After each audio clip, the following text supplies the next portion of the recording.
Muy buenos días, tengan todos ustedes, el Señor les bendiga. Quiero invitarles esta mañana que oremos, le demos gracias al Señor, pongamos este tiempo de meditación en su bendita palabra en sus preciosas manos y dispongamos todo nuestro corazón para que juntos podamos estudiar la palabra del Señor y de esta manera ser guiados por su Espíritu Santo, ser edificados por Él mismo. Y para eso quiero pedirle el grandísimo favor, ponga en silencio su equipo celular, procure hacer caso omiso a las notificaciones que allí aparecen si es el caso que usted está viendo esta transmisión a través del mismo teléfono celular, y en caso de que no sea ese el dispositivo que usted está utilizando para ver la predicación, procure eliminar al máximo los distractores para que podamos de verdad sacar mayor provecho, un gran aprovechamiento a la palabra del Señor. De manera que oremos y démosle gracias al Señor en este día. Papá, alabamos y bendecimos tu nombre, Señor. Y nos presentamos delante de ti, Señor, tal y como somos, sin la más mínima pretensión, Señor, de utilizar máscaras, de utilizar apariencias, sino más bien cada uno de nosotros, Dios, confesando y declarando delante de ti, Señor, quién en realidad somos, quiénes en realidad somos nosotros, Señor. Tú conoces lo íntimo, tú conoces lo privado, tú conoces todo acerca de nosotros, Dios. De manera, Dios, que hoy nos acercamos ante ti en transparencia, nos acercamos delante de ti en sinceridad, pidiendo, Señor, que sea tu palabra la que nos alimente, la que nos fortalezca, la que tú uses para abrir nuestros ojos y que te podamos conocer cada día más, Señor. Padre, toma por favor nuestras batallas, nuestras luchas.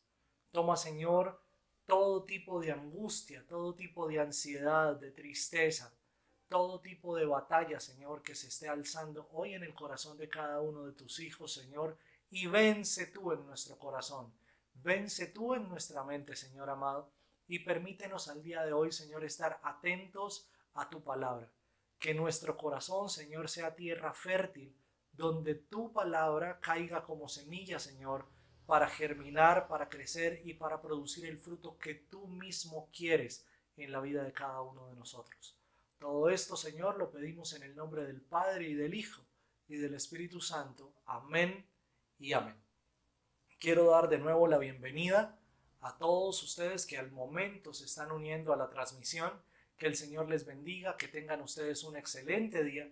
Y quiero invitarlos que nos acerquemos el día de hoy a esta porción de la palabra del Señor que corresponde al Evangelio de Juan, capítulo 11, versículos 45 al 57, y que podamos hacerlo bajo el título Jesús nuestro Dios, el jaque del pastor.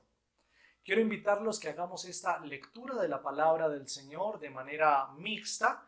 Me explico, lo vamos a hacer primero leyendo el texto de la Nueva Traducción Viviente y posteriormente quiero invitarles que por favor veamos un corto video a través del cual podremos escuchar la misma lectura de la palabra del Señor, pero en un dramatizado que seguramente nos va a ayudar a capturar algunos elementos del pasaje que no son tan fáciles de captar, de identificar a primera vista. Leamos entonces la palabra del Señor. Dice el texto: al ver lo que sucedió, muchos de entre la gente que estaba con María creyeron en Jesús, pero otros fueron a ver a los fariseos para contarles lo que Jesús había hecho. Entonces los principales sacerdotes y los fariseos convocaron al Concilio Supremo. ¿Qué vamos a hacer?, se preguntaron unos a otros. Sin duda ese hombre realiza muchas señales milagrosas. Si lo dejamos seguir así, dentro de poco todos van a creer en él. Entonces el ejército romano vendrá y destruirá tanto nuestro templo como nuestra nación. Caifás, quien era el sumo sacerdote en aquel tiempo, dijo: no saben de qué están hablando. ¿No se dan cuenta de que es mejor para ustedes que muera un solo hombre por el pueblo y no que la nación entera sea destruida? No dijo esto por su propia cuenta, como sumo sacerdote en aquel tiempo. Fue guiado a profetizar que Jesús moriría por toda la nación. Y no solo por la nación, sino también moriría para congregar y unir a todos los hijos de Dios dispersos por el mundo. Así que A partir de ese momento, los líderes judíos comenzaron a conspirar para matar a Jesús. Como resultado, Jesús detuvo su ministerio público entre la gente y salió de Jerusalén. Fue a un lugar cercano al desierto, a la aldea de Efraín, y allí se quedó junto con sus discípulos. Ya faltaba poco para la celebración de la Pascua judía y mucha gente de todo el país llegó a Jerusalén varios días antes para participar en la ceremonia de la purificación previa al comienzo de la Pascua. Seguían buscando a Jesús, pero mientras estaban en el templo se decían unos a otros: ¿qué les parece? No vendrá para la Pascua, ¿verdad? Mientras tanto, los principales sacerdotes y los fariseos habían dado órdenes públicamente de que cualquiera que viera a Jesús avisara enseguida para que ellos pudieran arrestarlo. Amén. ¿Qué tal si ahora, en este preciso momento, nos disponemos entonces para ver el video del que les había hablado y de esa manera tener una segunda lectura del texto bíblico?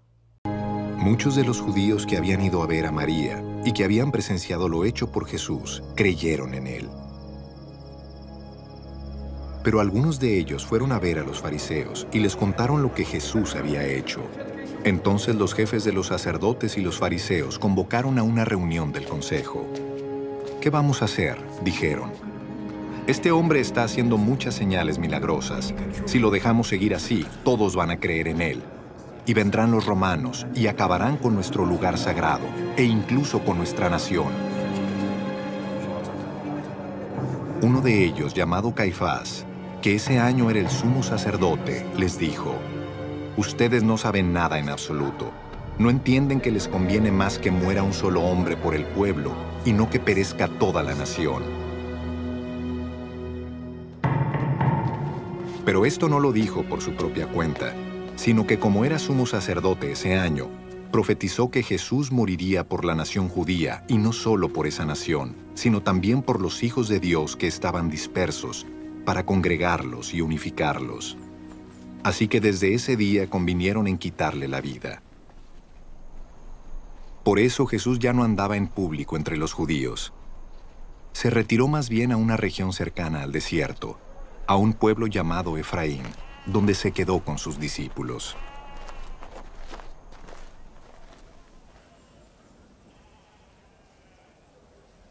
Faltaba poco para la Pascua judía, así que muchos subieron del campo a Jerusalén para su purificación ceremonial antes de la Pascua. Andaban buscando a Jesús, y mientras estaban en el templo comentaban entre sí: ¿qué les parece? ¿Acaso no vendrá a la fiesta? Por su parte, los jefes de los sacerdotes y los fariseos habían dado la orden de que si alguien llegaba a saber dónde estaba Jesús, debía denunciarlo para que lo arrestaran. Mis amados hermanos, hemos tenido la posibilidad de leer la palabra del Señor de dos maneras distintas. La primera utilizando nuestra propia Biblia, la Biblia que usted y yo tenemos en casa, o utilizando la proyección que aparece justo en la pantalla. Y hemos tenido la posibilidad también de ver el dramatizado de este texto de la palabra del Señor, con el ánimo de que todas estas herramientas, todos estos recursos didácticos nos ayuden a tener un mejor entendimiento del texto a la hora de aproximarnos a él.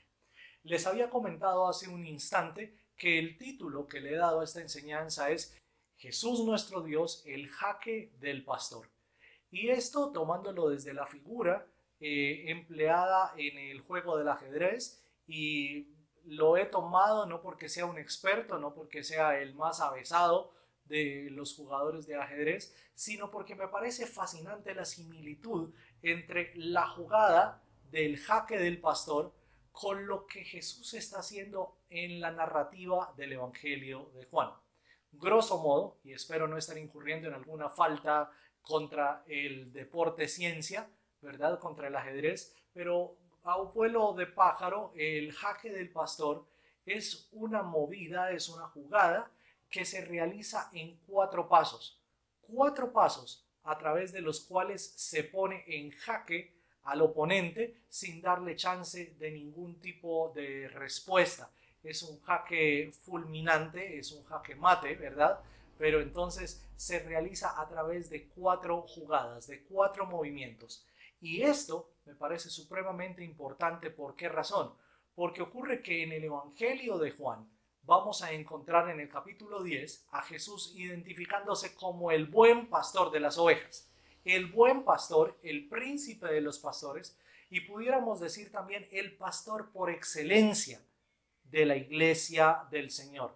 No hay otro que se pueda comparar, no hay otro que pueda ejercer el pastorado como Jesús. De hecho, no hay ningún otro pastor que haya dado su vida para redimir a la iglesia de Dios.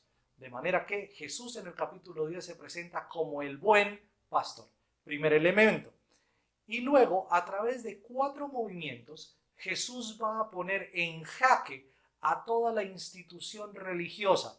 Esto implica toda la élite religiosa, toda la corte, el concilio supremo, el Sanedrín, y las personas que lo integran van a quedar en jaque frente a toda la manera como Jesús viene desarrollando su ministerio público como Hijo de Dios, como Mesías y como Redentor de la iglesia del Señor.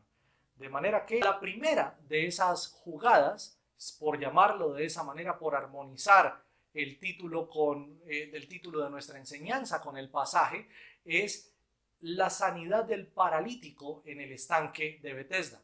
Recuerden ustedes, este hombre llevaba muchos años paralítico, este hombre llevaba muchos años postrado allí en ese lugar, esperando el momento en que las aguas se agitaran y por fin alguien tuviera misericordia de él y lo empujara a las aguas para recibir supuestamente la sanidad que venía por ese medio. Jesús encuentra a este hombre, pone la mirada en él, no en ningún otro de los enfermos que hay en el estanque de Betesda, sino en ese paralítico, y lo sana y lo restaura. Pero lejos de provocar gozo, de provocar júbilo, de provocar alegría en el corazón de los religiosos de Jerusalén, esto provoca un malestar terrible porque esa sanidad ocurrió en el día de reposo. La segunda movida, la segunda jugada, a través de la cual el buen pastor comienza a poner en jaque a la institución religiosa, tiene que ver con la predicación misma de Jesús.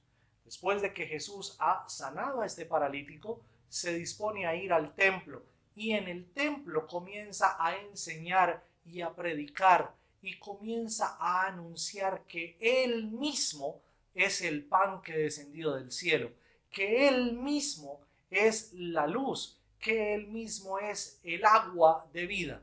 Y de esa manera Jesús comienza a traer también un malestar muy profundo a las entrañas de la institución religiosa judía, porque de alguna manera los líderes religiosos judíos comienzan a experimentar lo que era real, y es que están perdiendo el control sobre la multitud, están perdiendo el control sobre el pueblo al cual habían tenido embelesado con enseñanzas superficiales, con enseñanzas puramente religiosas, pero sin conducirles verdaderamente a una comunión con Dios.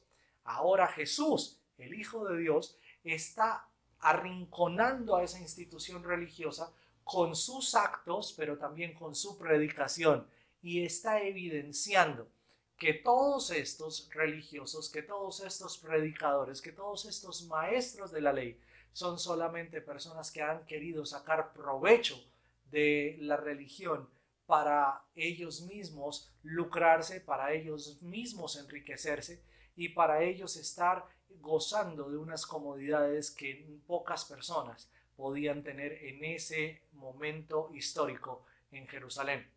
El tercer momento lo vamos a encontrar nosotros en la sanidad del ciego, un hombre que nació ciego y al cual Jesús le devuelve la vista. Y de nuevo, así como en el primer caso, que fue el paralítico del estanque de Betesda, ahora Jesús sana a este ciego también en día de reposo. Y obviamente esto desemboca en todo un malestar, en todo una crisis entre los religiosos, porque por un lado están los que creen en Jesús y los que se deleitan y alaban al Señor por lo que Jesús está haciendo, pero por otro lado están los opositores, los que chocan con la manera de actuar de Jesús, y estos segundos, los que chocan, los que se sienten en crisis, son los que ven amenazado su statu quo dentro de toda la institución judía, dentro de toda la institución religiosa. Y pudiéramos decir nosotros que al día de hoy, siempre que la palabra del Señor sea predicada, el statu quo de nuestra vida debiera verse amenazado. Debiera verse amenazada también esa pretensión nuestra de querer tener el control sobre todas las cosas, porque definitivamente el único que debe tener el control de todas las cosas es Dios.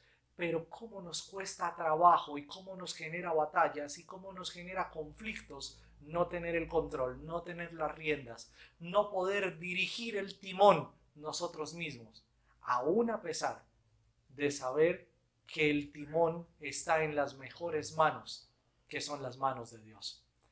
Ahora, note entonces, sanidad del paralítico, predicación, sanidad del ciego, y hay una cuarta jugada que termina siendo determinante y fue nuestra predicación de la semana anterior, y es la resurrección de Lázaro. A través de estos 4 movimientos, a través de estas 4 jugadas, Jesús, el buen pastor, está ejecutando el jaque del pastor contra toda la institución religiosa judía. Ahora, a través de ese jaque del que les he estado hablando, se va a evidenciar la profunda crisis que experimenta el aparato religioso, porque no vamos a decir aquí que Jesús es el que está provocando la crisis. Lo que mismo está haciendo Jesús es evidenciar, sacar a la luz todos los vicios, todas las corrupciones, si se quiere, que está experimentando la religión judía, y razón por la cual los mismos religiosos están imposibilitados para conducir al pueblo de Israel en una franca comunión con el Padre Celestial. Ahora vamos pues al texto. El primer elemento que Jesús evidencia que está viciado, que está completamente corrompido, está plagado de corrupción, tiene que ver con el lugar. El lugar. Y quiero invitarle que mire por favor los versículos 45 al 48 conmigo. Dice el texto: al ver lo que sucedió, muchos de entre la gente que estaba con María creyeron en Jesús, pero otros fueron a ver a los fariseos para contarle lo que Jesús había hecho. Entonces los principales sacerdotes y los fariseos convocaron al Concilio Supremo. ¿Qué vamos a hacer?, se preguntaron unos a otros. Sin duda, ese hombre realiza muchas señales milagrosas. Si lo dejamos seguir así, dentro de poco todos van a creer en él. Entonces el ejército romano vendrá y destruirá tanto nuestro templo como nuestra nación. Cuando nosotros vemos el texto de nuevo, vamos a ver que la manera como Jesús obra, que es resucitar a Lázaro, va a generar 2 tipos de reacciones. Por un lado están los que creen en él y por otro lado están los que están buscando cualquier pretexto para convertir eso en una acusación, en una prueba, en una evidencia que se pueda utilizar en contra de Jesús para acusarle frente al Concilio Supremo o al Sanedrín. Ahora, estas últimas personas, que son los que se resisten a creer, inmediatamente van a buscar a los líderes religiosos judíos para decirles lo que mismo ha ocurrido en Betania. Es decir, ellos están interesados en que sepan que Jesús ha resucitado a Lázaro. Ahora, la reacción de los religiosos es entrar en crisis. Entrar en crisis. ¿Qué vamos a hacer?, es la pregunta de ellos.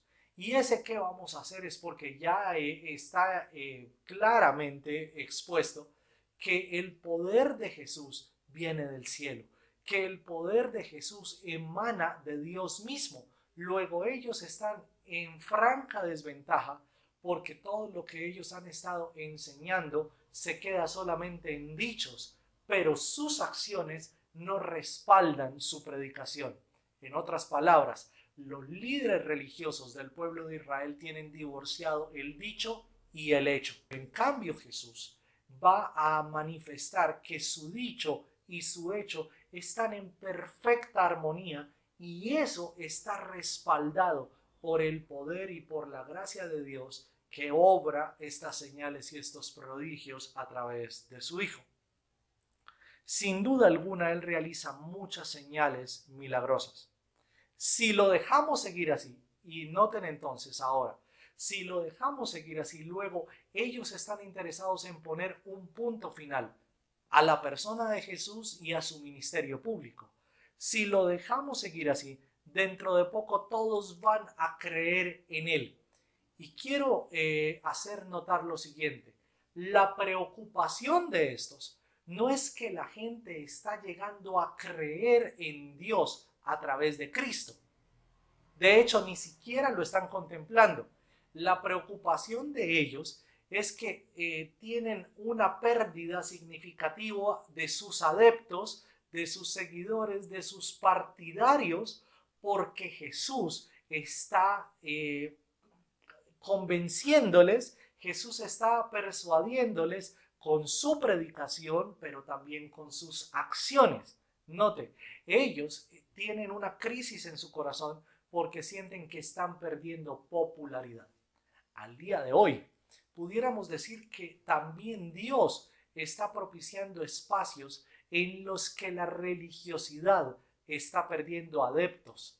La religiosidad, el aparato religioso, todo el andamiaje religioso como lo conocíamos nosotros hasta comienzos del mes de marzo, al día de hoy ha entrado en crisis. Están en crisis las capillas por no uso, está en crisis la jerarquía religiosa, que sin duda alguna es difícil de mantener con solamente reuniones de índole virtual o estas cosas, porque el aislamiento comienza a generar cierto nivel de fractura, cierto nivel de fisura, y en ese sentido creo que Dios mismo está propiciando esa fractura. Dios mismo está propiciando ese jaque a la institución religiosa. Y lo que está entrando en crisis, lo que está entrando en ese jaque mate es el lugar. Porque noten ustedes lo siguiente en el argumento. Entonces el ejército romano vendrá y destruirá tanto nuestro templo, dice la Nueva Traducción Viviente. La versión griega dice: destruirá nuestro lugar. Nuestro lugar. Es decir, para ellos el templo, si es a eso a lo que mismo se están refiriendo, ya no es el templo del Señor, es su lugar. Pero adicional a eso, ellos se han apropiado no solamente del templo, no solamente de la religión misma se han apropiado, sino que han ido mucho más allá. Y es que se han pretendido apropiar de las almas que solo le pertenecen a Dios. Por esa razón es que estos comienzan a entrar en crisis, porque sienten que en Cristo, en Jesús, todas esas almas, todas esas personas que antes los seguían a ellos, ahora están siguiendo a Jesús, y están perdiendo de vista que las gentes no están siguiendo realmente a un maestro, están siguiendo a Dios mismo. Al día de hoy, usted y yo, como hijos del Señor, debiéramos preguntarnos a quién estamos siguiendo nosotros. Si estamos siguiendo a una capilla, que pudiera ser, estamos en crisis. Si estamos siguiendo a un hombre de carne y hueso, claramente estamos en crisis. Si estamos siguiendo a toda una institución religiosa enarbolada y establecida por hombres, estamos en crisis. Pero si verdaderamente usted y yo estamos siguiendo a Dios por medio de su palabra, a Dios siendo guiados por su Espíritu Santo, y a Dios todos nosotros reconociéndonos mutuamente como parte de la iglesia de Cristo, como parte del cuerpo del Señor, entonces estaremos en el lugar indicado. Pero si por otro lado usted y yo nos convertimos en seguidores de lugares, en seguidores de personas, en seguidores de tradiciones, en seguidores de costumbres, claramente vamos a entrar en crisis, porque nuestro lugar se va a ver amenazado por la predicación misma de Jesús. El mismo Cristo que puso en jaque a la institución religiosa en la antigüedad es el mismo Cristo que al día de hoy sigue poniendo en jaque a toda institución religiosa que pretende apropiarse de lo que solo le pertenece a Dios. En segundo lugar, el segundo elemento que en el texto se hace evidente de la crisis interna que tenía la religión judía tiene que ver con su predicación. Versículo 49, Caifás, quien era el sumo sacerdote en aquel tiempo, dijo: no saben de qué están hablando. ¿No se dan cuenta de que es mejor para ustedes que muera un solo hombre por el pueblo y no que la nación entera sea destruida? No dijo esto por su propia cuenta. Como sumo sacerdote en aquel tiempo, fue guiado a profetizar que Jesús moriría por toda la nación. Y no solo por esta nación, sino también moriría para congregar y unir a todos los hijos de Dios dispersos por el mundo. ¿En qué medida o en qué sentido la predicación de los líderes religiosos está en crisis y se evidencia ahora mismo? En la medida que el dicho, como les decía antes, está separado del hecho, ahí ya hay una fractura en la predicación. Mientras la gente afirmaba Jesús enseña con autoridad, no decían lo mismo ni de los fariseos, ni de los escribas de ellos, ni de los saduceos, ni de sus escribas. ¿Por qué? Porque eran muy buenos con la oratoria, pero a la hora de poner en práctica lo que anunciaban, ahí tenían 0 en calificación. ¿Ve? Ahora, la Trinidad misma ha irrumpido dentro del Concilio Supremo en Jerusalén, dentro del Sanedrín, y los ha puesto a predicar el nombre de Cristo como Salvador. Y no solo Salvador para Israel, sino Salvador de muchos entre todas las naciones. Dice el texto que Caifás, ante todas estas temores y crisis de sus copartidarios, responde diciéndoles: ustedes no saben de qué están hablando. No se terminan de dar cuenta que es mejor que un solo hombre muera en lugar de que todo el pueblo y la nación sea destruida. Y noten que ahora el enemigo de Cristo, o el representante en este caso de los opositores de Jesús, ahora lo está proclamando como vicario de Dios para salvación de toda la nación de Israel. Noten entonces que aquí ellos siguen empeñados en asesinar a Jesús, pero por otro lado está siendo utilizado por Dios este perpetrador del asesinato de Jesús para comunicar lo salvífico y lo redentor que hay en la muerte de Cristo. A través de estas palabras de Caifás, él no se está dando cuenta de lo magnífico, de lo grandioso que está anunciando. Un solo hombre morirá para que la nación entera viva.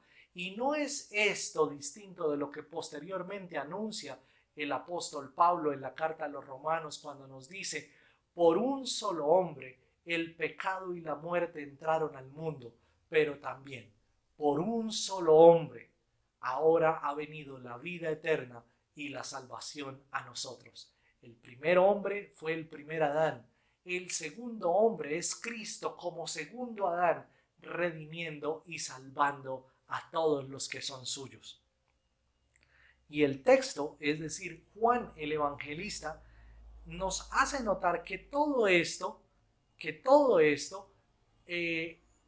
Caifás no lo está diciendo en pleno uso de sus facultades, sino lo está diciendo sin saber qué mismo es lo que está profiriendo con sus labios. Está anunciando una verdad eterna sin siquiera saber que su predicación ahora tiene como protagonista a Cristo Jesús. ¿Ve? Y note esto: al día de hoy hay abundancia de falsos maestros. Pudiéramos decir que lo que más prolifera en épocas de crisis son los falsos maestros. En épocas de crisis hay falsos maestros en términos eclesiásticos, hay falsos maestros incluso en términos de ciencia. Recién esta semana había un debate, si se le puede llamar de esa manera, entre los científicos y los agoreros, ¿verdad? Estos últimos querían atribuirle propiedades curativas a la moringa frente a la COVID-19. Por fin, todos los sabios salen para desmentir a estos agoreros y decir la moringa no tiene ningún tipo de propiedad, ningún tipo de poder, digamos, para contrarrestar la COVID-19. Y note entonces que esas falsos maestros no solamente están en términos de iglesia, pero están en términos de ciencia, están en términos de pedagogías. Falsos maestros los hay en todos los campos. Cuando usted y yo estamos frente a esos falsos maestros, debemos tener la capacidad aún de discernir que en algún momento, y escúcheme esto, porque esta afirmación pudiera ser catastrófica si la sacamos de contexto, pero en muchos momentos vamos a encontrar a Dios utilizando a las personas menos indicadas, o por lo menos a las personas que nosotros como seres humanos nunca escogeríamos para anunciar su verdad. Encontramos al día de hoy toda suerte de charlatanes, gentes que promueven la declaración positiva, gentes que promueven la superación personal. Encontrábamos, como les decía ahorita, falsos maestros en todos lados. Pero no se le haga raro que aún esas personas terminen diciendo tremendas verdades, lo que no quiere decir que ellos son fieles siervos del Señor. No, quiere decir que Dios usa al que Él le place. Utilizó en el Antiguo Testamento una burra para hablarle al profeta Balaam.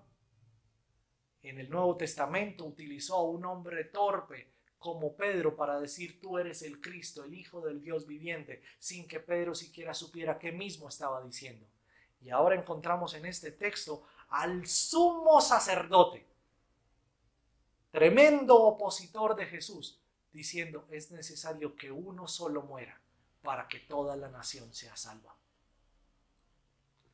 No quiero decir con esto que no debemos tener criterios para escoger a los maestros que queremos que nos enseñen. Sí debemos tener criterios y debemos ser selectivos, pero quiero también decirle esto: si es voluntad de Dios, aún el más grande de sus opositores en la historia puede llegar a ser el más grande instrumento en un momento para anunciar el nombre de Cristo. Soberanía de Dios, y frente a eso nosotros estamos tan maniatados como estaba el aparato religioso en ese momento. Y note que esto pone en crisis, o más bien evidencia la crisis que hay al interior de la religión judía. El tercer elemento que nosotros vamos a notar que está en crisis y hace parte del resultado de este jaque del pastor tiene que ver con la vocación misma del aparato religioso. Todos los religiosos de Israel estaban puestos para pastorear, lo cual implica cuidar, alimentar, proteger, guiar, ¿verdad? Conducir a lugares de descanso. Eso mismo era lo que debía hacer el aparato religioso y cada uno de los individuos que formaban parte de ese engranaje grandote llamado la religión judía. Sin embargo, noten ustedes lo que mismo ellos comienzan a hacer a partir del verso 53. Así que, a partir de ese momento, los líderes judíos comenzaron a conspirar para matar a Jesús. Como resultado, Jesús detuvo su ministerio público entre la gente y salió de Jerusalén. Fue a un lugar cercano al desierto, a la aldea de Efraín, y se quedó allí con sus discípulos. Ya faltaba poco para la celebración de la Pascua judía y mucha gente de todo el país llegó a Jerusalén varios días antes para participar en la ceremonia de purificación previa al comienzo de la Pascua. Seguían buscando a Jesús, pero mientras estaban en el templo se decían unos a otros: ¿qué les parece? No vendrá para la Pascua, ¿verdad? Mientras tanto, los principales sacerdotes y los fariseos habían dado órdenes públicamente de que cualquiera que viera a Jesús avisara enseguida para que ellos pudieran arrestarlo. Noten entonces el contraste tan grande que hay en la vocación de los religiosos en Jerusalén. fueron puestos por Dios para cuidar, para proteger, para alimentar, para guiar, para conducir a lugares de reposo. Pero ahora lo que el texto dice es que todos estos religiosos están comenzando a conspirar para matar. Es decir, no cuidan, no pastorean, no alimentan, matan. Y aquí se está cumpliendo claramente la denuncia que capítulos antes Jesús hizo acerca de ellos, cuando les dijo: ustedes son hijos de su padre el diablo. Él es homicida desde el principio y ustedes hacen las obras de su padre. Es decir, así como Satanás es asesino, ustedes también lo son. Aquí quedó en evidencia que verdaderamente ellos han abandonado su vocación pastoral y ahora, para defender su statu quo, para defender su lugar, para defender ese aparato y ese andamiaje de religiosidad, están dispuestos incluso a matar. Y noten entonces que ese evento de Caifás anunciando que Jesús moriría vicarialmente no refiere a que Caifás se convirtió, se refiere a que está siendo utilizado providencialmente por Dios para hacer ese anuncio, aunque más adelante él mismo estará participando en la conspiración para matar a Jesús. Como resultado de esa conspiración, y que todavía no se ha llegado el momento para que Jesús entregara su vida, Jesús y sus discípulos salen de Jerusalén y se van a la región desértica de Efraín. Allí ellos van a permanecer un tiempo para que la entrada de Jesús por fin pueda darse en el momento indicado, en el momento apropiado, que es entrar a Jerusalén para ya más nunca volver a salir de ella. Porque en ese momento Jesús dará su vida, entregará su vida por los suyos, por los que el Padre le dio, y después de eso será levantado en gloria para ir de nuevo a los cielos junto a su Padre celestial. Dice el texto: ya faltaba poco para la celebración de la Pascua judía y ha llegado gente de todo el país, gente de todo Israel, para participar de la ceremonia de purificación previa a la Pascua. Y los comentarios que entre ellos escuchan es: miren, no va a venir. La gente tiene la expectativa de ver a Jesús, de escuchar a Jesús, y no tenemos idea si es simple morbo religioso o verdaderamente es porque quieren escucharle, porque han creído en él y han creído en Dios. No tenemos idea y el texto no nos da una pauta para afirmar ni lo uno ni lo otro. Sin embargo, el texto sí nos dice claramente que los religiosos ya pasaron de las intenciones a los hechos. Todos los capítulos anteriores, por lo menos capítulos 10, 9, 8, 7, 6 y hasta el 5, se nota la intención de los religiosos por sacar del juego a Jesús, por matar a Jesús, por eliminarlo de la ecuación, ¿verdad? Pero ahora ya no es solamente que tienen el deseo, que quieren hacerlo, ahora ya es que toman cartas en el asunto y comienzan a tomar acciones para llegar a ese fin. Le han dado órdenes a todos los concurrentes, a todos los asistentes al templo de Jerusalén, para que tan pronto vieran a Jesús les avisaran y entonces poderlo arrestar. Y noten entonces que los que fueron puestos para cuidar ahora conspiran para matar. Los que fueron puestos para proteger ahora conspiran para arrestar. Los que fueron puestos para guiar ahora lo que están consiguiendo es dejar, entre comillas, sin guía y sin dirección al pueblo de Israel, ya que ellos no se la estaban dando y el único que los estaba guiando verdaderamente al Padre Celestial era Jesús. Noten entonces cómo a partir de 4 jugadas previas que tienen que ver con la sanidad del cojo, la predicación, la sanidad del ciego y la resurrección de Lázaro, Jesús pone en jaque, el jaque del pastor, a todo el aparato religioso. Al ponerlo en jaque, se evidencia que 3 elementos del ser y el quehacer del aparato religioso está en crisis. Su lugar. Ellos debían ocupar lugar de siervos, no señores, y ahora están preocupados porque Jesús les está quitando su lugar. el que ellos mismos se construyeron, el que ellos enarbolaron para ellos mismos, quitándole la gloria a Dios y procurando la gloria de ellos mismos. En segundo lugar, está en crisis su predicación, porque la predicación va por un lado y las acciones van por otro. Y en medio de esa fisura, Dios se glorifica haciendo que Caifás anunciara que Jesús es el vicario celestial, que dará su vida por los escogidos de Dios. Y en último lugar, la vocación de los religiosos está en crisis, porque fueron puestos para cuidar y no cuidan, sino matan. Fueron puestos para proteger y no protegen, arrestan. Fueron puestos para orientar y no orientan, sino que le quitan al pueblo la orientación dada por Jesús. Noten, amados hermanos, que cada vez que Jesús predicó y cada vez que la palabra de Dios al día de hoy es predicada, debiera conmover los cimientos del aparato religioso y debiera conmover no solamente el aparato religioso visto desde afuera, digamos, sí, la iglesia como institución. No, debiera conmover los cimientos religiosos de su vida y de la mía, porque en muchos momentos usted y yo hemos creado también una república independiente de nuestra propia vida y no queremos que Dios se inmiscuya en ella.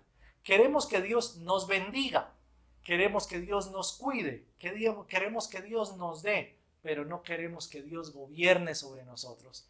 Y las grandísimas y hermosas y nuevas noticias que el Evangelio trae para nosotros es que Cristo no solamente es Salvador, sino que también es Señor y soberano y quiere gobernar y lo va a hacer sobre su vida y sobre la mía. En segundo lugar, el texto nos insta a evaluar nuestro dicho y nuestro hecho. Que no seamos nosotros predicadores al estilo de la burra de Balaam, que terminan anunciando el nombre de Cristo sin saber qué mismo es lo que estamos diciendo, sino que anunciemos el nombre de Cristo con plena certeza, con plena certidumbre, sabiendo que Cristo fue el dador de la vida, que Cristo es la vida misma, que Cristo es nuestro Señor y nuestro Redentor, y fue necesario que Él muriera en el Calvario para que hoy día usted y yo estuviéramos en comunión con el Padre Celestial. Y en tercer lugar, si Dios a nosotros, y hablo por mí como pastor, y hablo por los ancianos de la iglesia, y hablo por maestros de la iglesia, que Dios nos ha puesto para cuidar el rebaño del Señor. Fuimos puestos para cuidar, fuimos puestos para guiar, fuimos puestos por Dios para velar por el rebaño del Señor, no para asesinar, no para lucrarnos, no para sacar provecho, no para hacer de la iglesia del Señor una vulgar mercadería. Fuimos puestos por el Señor para cuidar su rebaño y de esa manera hemos de comportarnos. Es probable que si al día de hoy Cristo apareciera como lo hizo en la antigüedad, seríamos los mismos religiosos los que gritaríamos para que Cristo fuera ejecutado, por una razón, y es que la sola presencia de Cristo pone en amenaza el aparato religioso. Pero quiero decir esto, usted y yo como pastores, si es usted un pastor que me está viendo, si es usted un anciano de la iglesia, si es usted un maestro de la iglesia, hemos de reconocer que nosotros somos parte de la iglesia de Cristo, no somos dueños de la iglesia, sino también somos ovejas, ovejas que cuidan ovejas, ovejas que cuidan el rebaño. ¿Ve? De esa manera Dios nos puso, de manera que no nos llenemos de soberbia y no nos enseñoreemos de un rebaño que no es nuestro. Dios nos ha de pedir cuentas. Y usted, amado hermano de la iglesia, si usted ve que su pastor comienza a comportarse de una manera autoritaria, de una manera que no es acorde al carácter de Cristo, en el amor de Dios, acérquese a su pastor y manifiéstele lo que usted está notando y ore por su pastor. Ore por su pastor para que Dios le redarguya, para que Dios traiga convicción de pecado, convicción de arrepentimiento y ese hombre pueda redireccionar sus pasos y volver a ser el pastor que Dios le llamó para que fuera. De manera, mis amados hermanos, que estamos en un texto que lo hemos titulado al día de hoy el jaque del pastor, y es Jesús poniendo en jaque a la institución religiosa, evidenciando que solamente Él salva, que solamente Él reina y que solamente Cristo es dueño de la iglesia. Oremos, démosle gracias al Señor y dispongamos nuestro corazón también para participar de la cena de Cristo. Padre Celestial, alabamos tu nombre. Damos infinitas gracias, Señor, por la veracidad, por la fidelidad, por la precisión con la que tu palabra llega al corazón de cada uno de nosotros, Señor. Indistintamente, Señor, de nuestras circunstancias, de nuestros momentos, de la realidad que cada uno de nosotros pudiese estar viviendo, Señor, tu palabra es fiel y cala a lo profundo de nuestra vida, Señor. Y cada uno de nosotros, Señor, como ser individual, experimenta o pudiera experimentar, Señor, que su religiosidad se ve amenazada por Cristo, y al día de hoy es lo mejor que nos pudiera pasar.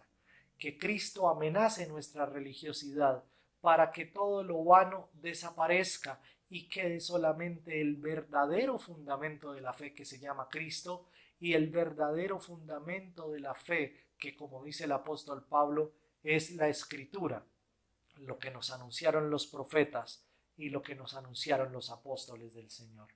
Padre Celestial, en tu santísimo nombre rogamos que quites de nuestro corazón toda pretensión de soberanía sobre nuestra propia vida, sobre la vida de otros, sobre tu iglesia, Señor, y que te glorifiques en nosotros, armonizando por tu gracia, Señor. Permítenos armonizar en nuestra vida tanto el dicho como el hecho, y de esa manera que podamos predicar con la autoridad que viene del cielo, anunciar tu nombre y anunciar que solo Cristo salva, que solo Cristo es Rey, que solo Cristo es dueño de la iglesia. Y por otro lado, Señor, clamamos para que todos los hombres que hemos sido puestos por ti, Señor, para velar por tu iglesia, para cuidar, para alimentar, para velar por el bienestar del rebaño, verdaderamente nos comportemos como esto, Señor, y aceptemos que tú eres el buen pastor, el único y verdadero pastor del rebaño, Señor, y aceptemos por tu palabra la dirección que a través de ella nos das. Que aceptemos, Señor, la guía y la dirección de tu Espíritu Santo, y que en ningún momento, Señor, querramos hacer lo que hicieron los fariseos y los saduceos y todos los líderes religiosos de aquella época, Señor. Quitarte del camino, porque el Hijo de Dios representó una amenaza para ellos.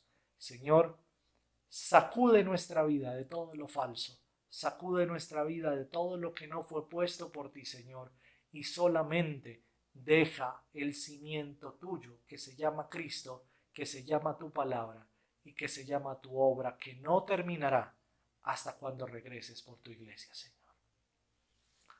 Amados hermanos, en este momento quiero invitarles que por favor tomen en sus manos el pan y la copa. Si usted ha creído en Cristo, si usted le ha entregado su vida a Jesús como Señor y Salvador de su vida, quiero invitarle que tome en sus manos el pan y la copa y pueda usted acercarse a la mesa del Señor para darle gracias a Él a través de la oración. Padre Celestial, hoy damos infinitas gracias.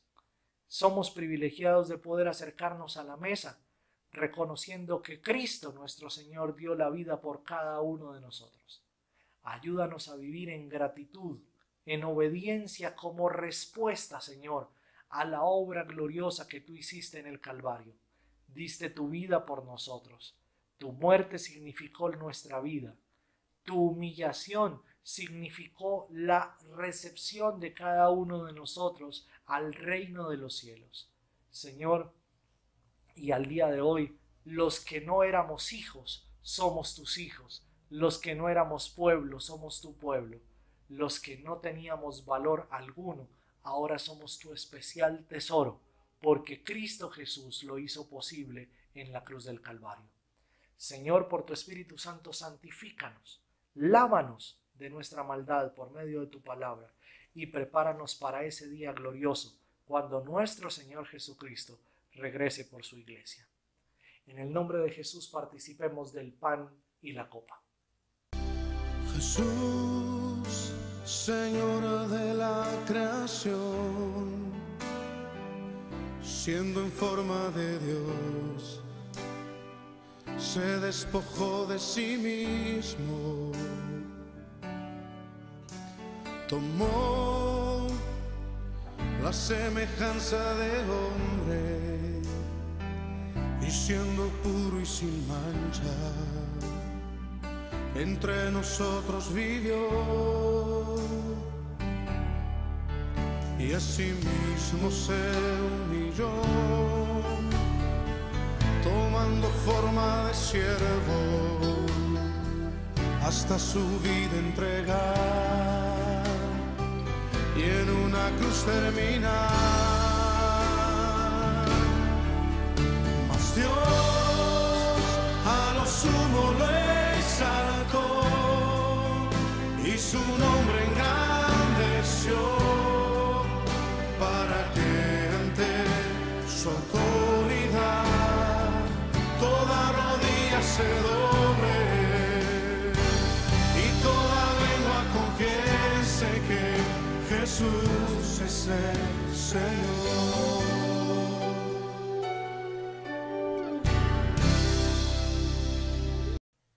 Señor, por el día de hoy te alabamos y te damos infinitas gracias, porque en este domingo hemos podido congregarnos como familia. A través de la virtualidad sabemos, Señor, que muchos estamos conectados a esta hora, Señor, escuchando tu palabra. Y gracias, Señor, porque a través de estos recursos nos permite seguir llevando tu palabra a lugares donde antes no hubiésemos podido llegar. Padre Celestial, bendice nuestra vida en este día, en esta semana que estamos iniciando, y permítenos poner en práctica todo lo que de ti hemos aprendido en tu bendita palabra. Lo pedimos, Señor, en tu santísimo nombre y en el poder de tu Santo Espíritu. Amén y amén. Amados hermanos, el Señor les bendiga. Acaban de pasar ustedes un hermoso y feliz domingo en familia. Que Dios les guarde y por favor, síganse cuidando. Síganse cuidando y denle gloria a Dios en su vida con la manera responsable como ustedes viven en estos tiempos de crisis. Un abrazo muy grande y que Dios les guarde. Hasta pronto.